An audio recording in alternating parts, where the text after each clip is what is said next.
इतिहासाची आणि साहसाची सांगड घालणारा एक अविस्मरणीय अनुभव, स्वराज्याच्या रक्षणासाठी केलेल्या बलिदानाची साक्ष देणारा हा ट्रेक प्रत्येक मराठी माणसाने एकदा तरी अनुभवायला पाहिजे। हाच अविस्मरणीय अनुभव घेण्यासाठी आम्ही सर्व मित्रमंडळी एकत्र जमलो ते पन्हाळगडावर आणि थोड्याच वेळात आमची पन्हाळगड ते पावनखिंड मोहीम सुरू होणार होती।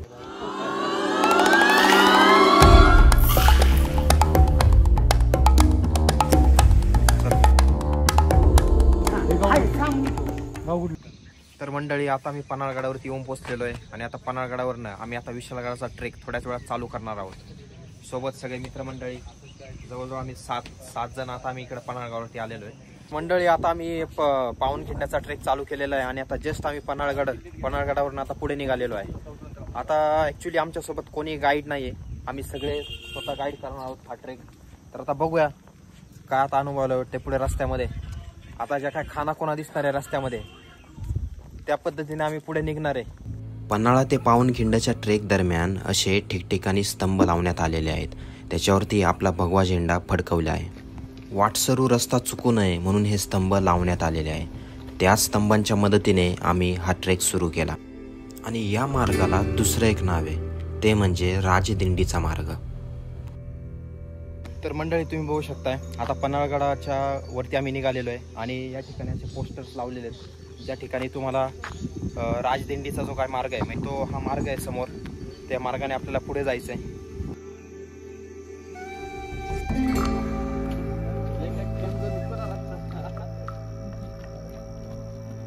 या ठिकाणी जो काय फॉरेस्टचा मार्ग आहे, राजदिंडीचा मार्ग इकडनं या गेटच्या पुढे चालू होतो। हा इथनं म्हणजे जो काय तुमचा मूळ ट्रेक आहे तो चालू होणार आहे आणि बघू शकता मित्रमंडळी बाकीचे पुढे गेलेले आणि आता मी पण चाललोय। चला,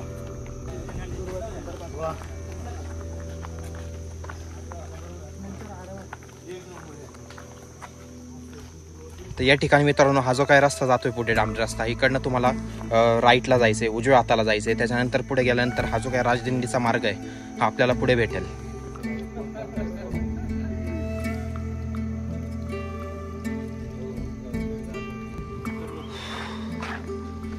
तर मंडळी, तुम्ही बघू शकताय आता हे जे काय थोडासा पॅच होता 15 ते 20 मिनिटाचा पन्हाळ्यापासून आम्ही खाली उतरलो आणि त्याच्यानंतर हा जो काय बाण दिसतोय या बाणाच्या दिशेने आम्ही आता पुढे निघालेलो आहे आणि आता पुढे बघूया अजून भरपूर प्रवास बाकी आहे आणि भरपूर काय आमच्यासोबत घडणार आहे, कारण आमच्यासोबत ट्रेक गाईड नाही आहे।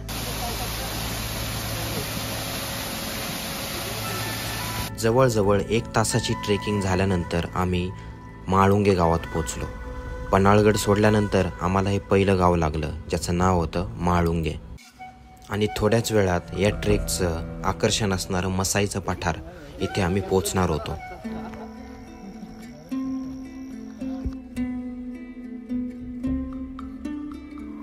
तर मंडळी, तुम्ही बघू शकता आता आम्ही या मसाईच्या पठारावरती पोहोचलेलो आहे। म्हणजे पन्हाळा किल्ल्यापासून जवळजवळ 9 ते 10 किलोमीटर अंतरावरती हे मसाईचं पठार वसलेलं आहे। या पठाराच्या दोन्ही बाजूने खचदरी आहे पूर्ण आणि हे पठार बरोबर मधोमध वसलेलं आहे आणि या पठाराची लांबी जवळजवळ मला वाटतंय 8 ते 9 किलोमीटर असणार आहे। लांबच लांब पठार दिसतंय, इकडनं काय नजर पोचत नाही। तर चला बघूया कुठपर्यंत हे पठार आहे पुढे।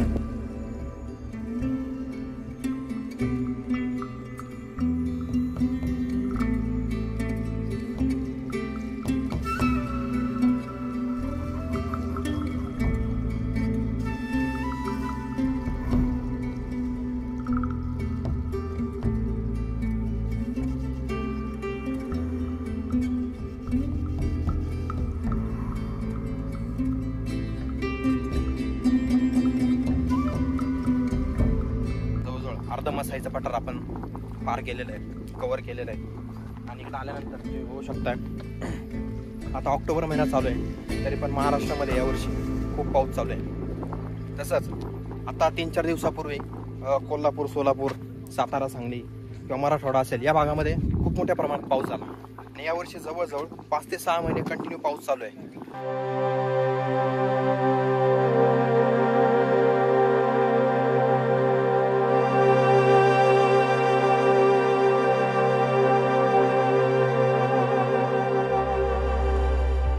तुम्ही बघू शकताय आम्ही मसाईच्या पठारावरनं विशालगडाच्या मार्गाकडे निघालो होतो आणि मध्ये मध्ये रस्त्यामध्ये ही आपली शाळेतली मुलं आपल्याला बघायला भेटतात. त्यांच्यासोबत सर आहेत. ते सर आपल्याला थोडे 2 शब्द सांगतील, म्हणजे इथं आल्यानंतर कसं वागलं पाहिजे, त्याच्यानंतर कचरा जो काही लोक करतात आहे तो कशा पद्धतीने त्याची विल्हेवाट लावली पाहिजे त्याबद्दल 2 शब्द सांगतील. परवाच मसाई पठारावर या ठिकाणी यात्रा पार पडली आणि या यात्रेमध्ये मोठ्या प्रमाणात प्लास्टिकचा वापर होतोय. आजकाल मोठमोठ्या यात्रा जत्रा भरतात आणि यामध्ये प्लास्टिक मोठ्या प्रमाणात कचरा पडतोय. त्यामुळे पर्यावरण असेल किंवा प्राणी असतील, मानव असेल, या प्लास्टिकमुळं मानवाला पर्यावरणाला फार मोठा धोका निर्माण झालेला आहे. तरी आपण सर्वांनी मिळून पृथ्वी जर स्वच्छ ठेवायचं असेल, निसर्ग स्वच्छ ठेवायचा असेल तर आपला परिसर, आपला देश हा प्लॅस्टिक मुक्त झाला पाहिजे, जेणेकरून आपलं येणारं जी पिढी असेल किंवा येणारा जो भावी काळ असेल यामध्ये ती सुरक्षित आणि संपन्न राहिली पाहिजे.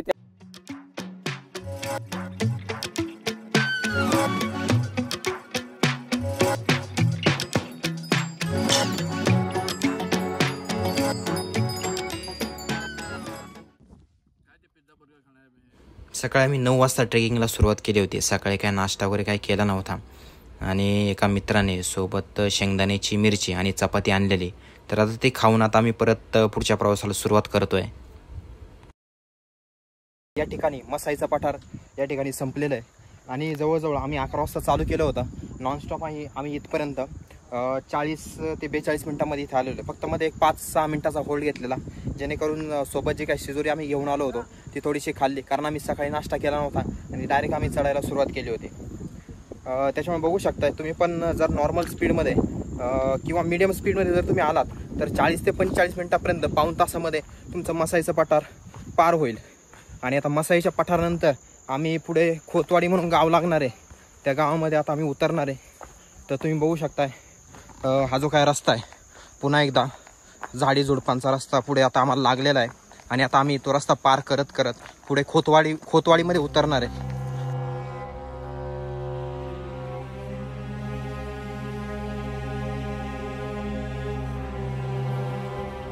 कुठले? कुंभारवाडी. पुढं आता खोतवाडी लागला, कुंभारवाडी पहिली, नंतर खोतवाडी का? अच्छा, मसाईचं पठार संपला ना, आता सरळ जायचं. अच्छा, करपेवाडीला पोहोचा किती टाइम लागला आम्हाला? अजून करपेवाडी आणि पांढरपाणी. चला येऊ का, पांढरपाणीला जायचं आम्हाला. चला, धन्यवाद.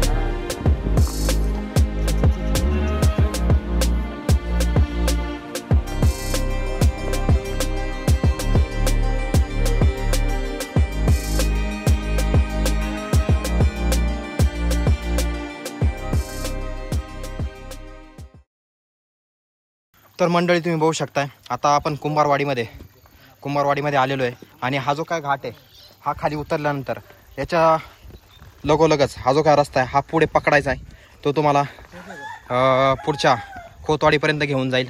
चला, आता आम्ही सगळे 7च्या 7 जण इथे आलेलो आहे सुखरूप, आणि आता पुढचा प्रवास आम्ही लवकरच सुरू करणार आहे.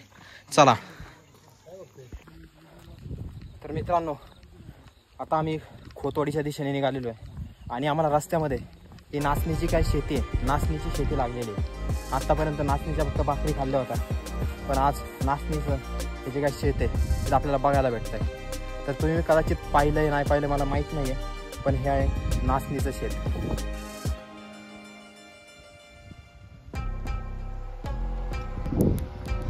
तर मित्रांनो बघू शकताय आता जवळजवळ 12:38 झालेले आहेत आणि आता आम्ही खोतवाडीमध्ये पोचलेलो आहे.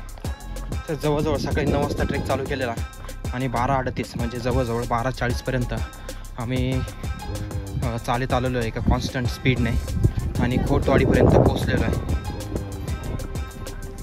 बघू शकता टायमिंग. करपेवाडी किती जावा पुढं? 4-5 किलोमीटर आहे. तर खोतवाडीमध्ये आल्यानंतर समोर मित्रांनो 2 रस्ते लागतील तुम्हाला.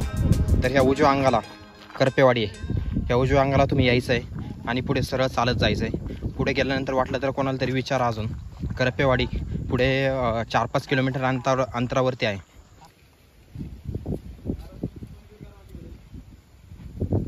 खोतवाडीच्या पुढे आल्यानंतर जे काही करपेवाडी आहे तिकडे जे तुम्हाला जायचं आहे, तिथं आल्यानंतर तुम्हाला हा ध्वज जो आहे त्या ध्वजच्या बाजूला एक लेफ्ट साईडला बांध दिलेला आहे.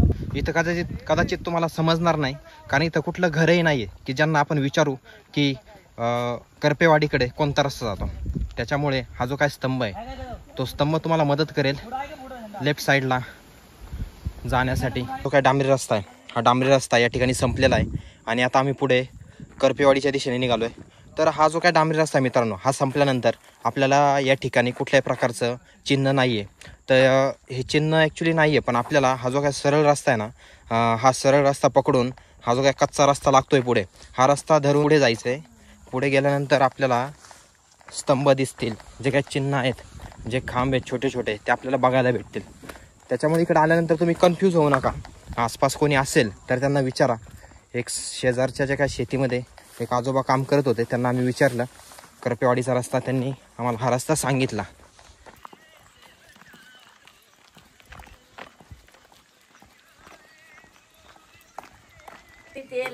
मुळी डोईवर लाकड इकतो रस्त्याला, बत्तीवर तरतीच्या सुरी वचनाला करी नितनाय चुक घेऊन निवेद भाकरी नितनाय चुकली ने माला रे रामा रे रामा रे म्हणा म्हणा.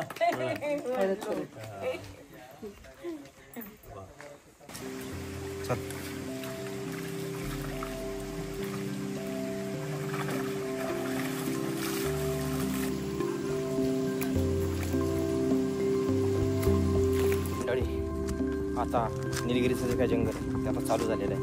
करपेवाडीमधून आता पुढे निघाल्यानंतर हे जे काय निलगिरीचं जंगल आहे हे लांबच लांब पसरलेलं आहे, हे चालू झालेलं आहे. आणि आता आम्ही इकडनं चालायला सुरुवात केलेली आहे.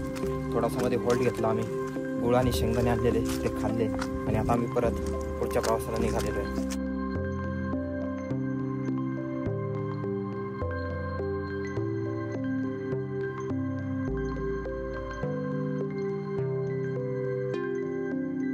निलगिरीचं जंगल संपल्यानंतर आम्हाला पुढे कळकेवाडी लागणार होती आणि कळकेवाडीपर्यंतचा जो काय पल्ला होता तो खूपच मोठा पल्ला वाटत होता. आमचं चालणं तर थांबत नव्हतंच, परंतु पुढचं गाव पण लवकर येत नव्हतं.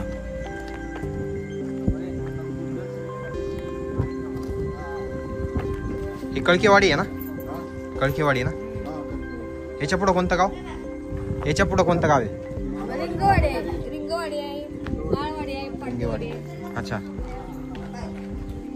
तर मित्रांनो आपण आता कळकेवाडीमध्ये पोहोचलेलो आहे. 4:15 झालेले, 4:15 झालेले आहे आणि आता आपण कळकेवाडीमध्ये पोहोचलेलो आहे आणि आपल्याला पुढे आता रिंगेवाडी लागणार आहे. तर बघूया आपल्याला रिंगेवाडीमध्ये पोहोचण्यासाठी किती वेळ लागतोय.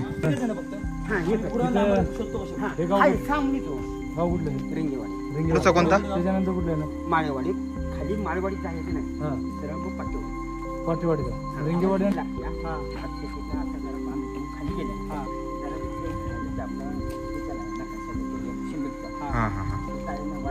मळलेल्या वाटेला जायचं नाही, पुढे मळलेल्या त्या वाटेला जायचं. एकदम डांबरीवर कुठली वाडी? पाटीवाडी. पाटीवाडी माळेवाडी जाऊ रिंगेवाडी पुढे पाटीवाडी.